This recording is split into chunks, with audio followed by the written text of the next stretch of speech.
Regardez bien ce geste simple. Donc, je prends toujours le temps de m'aligner.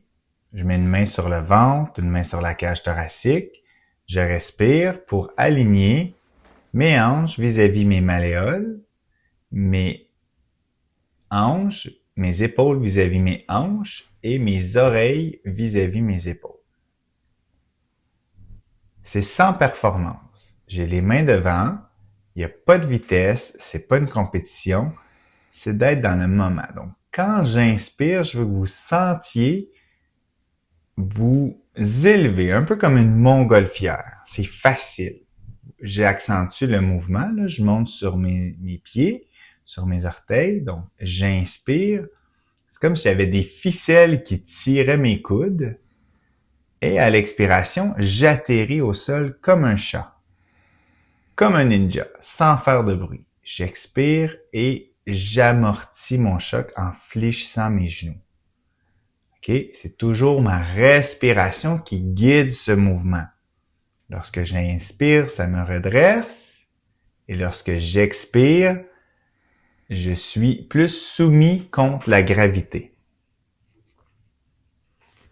C'est un mouvement lent. Les fascias se libèrent dans ce mouvement lent et arrimé avec le corps. Lorsque j'inspire, mes articulations se décompressent. Et lorsque j'expire, je reste aligné pour répartir le poids de mon corps, la gravité, partout dans l'ensemble de mon corps, donc dans mon système myofacial. Mes systèmes myofaciaux. Le corps est rempli de ces tissus conjonctifs. Donc, c'est le mouvement de base du Michidao. C'est la clé corporelle, simple mais puissante et infinie pour basculer d'un effort physique vers une écoute tissulaire.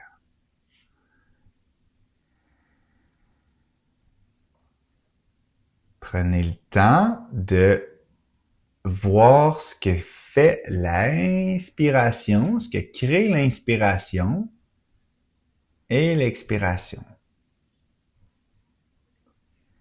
J'inspire, je me soulève tranquillement et j'expire. Je me dégourdis un peu. Des fois, être trop dans le mouvement, ça fait qu'on n'est plus dedans. Donc, c'est bien de me dégourdir. Je refais le mouvement plus grand, moins précis, pour tranquillement revenir dans une écoute faciale. Donc, je suis installé debout. Mes pieds sont largeur de mes épaules. Laissez vos bras se soulever au rythme de la respiration. Vos bras sont souples, comme vos genoux. À l'inspiration, je me redresse et à l'expiration, je redescends plus vers le sol. C'est pas une posture rigide, c'est le contraire. On veut avoir une bonne solidité dans ce mouvement subtil-là. C'est ce qui nous tient debout. Si je me tiens raide, je vais m'épuiser rapidement. Mais si je me tiens debout, avec ma respiration, que je contre la gravité, de cette manière-là, je vais pouvoir rester plus longtemps debout, en salle d'attente, dans une file, durant un show, durant les fois où on a du mal à se tenir debout, parce que on a tendance à s'appuyer dans notre corps, hein? S'appuyer sur une hanche ou sur l'autre. Là, je me tiens dans l'ensemble de mon corps. Voyez-vous? Quand j'inspire, c'est comme si mon corps prenait plus de place dans la pièce.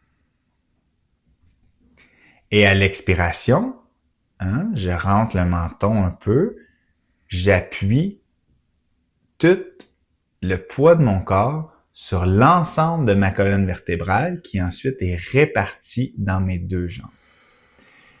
Et à la fin, j'inspire un bon coup et j'expire en descendant mes bras comme si je descendais un rideau de dentelle. Et je vais venir en position immobile que j'appelle. J'essaie de rester immobile en équilibre parfait sur mes deux jambes, donc au milieu de mes malléoles, ni sur les talons, ni sur la pointe des pieds. Et je reste aligné le plus possible, malléoles vis-à-vis les hanches vis-à-vis les épaules et les épaules vis-à-vis les oreilles. Je mets mes mains au centre de mon corps, mon nombril, ou par ma respiration. Je respire par le ventre en premier et je poursuis dans la cage thoracique. Je reste immobile dans cette mobilité faciale.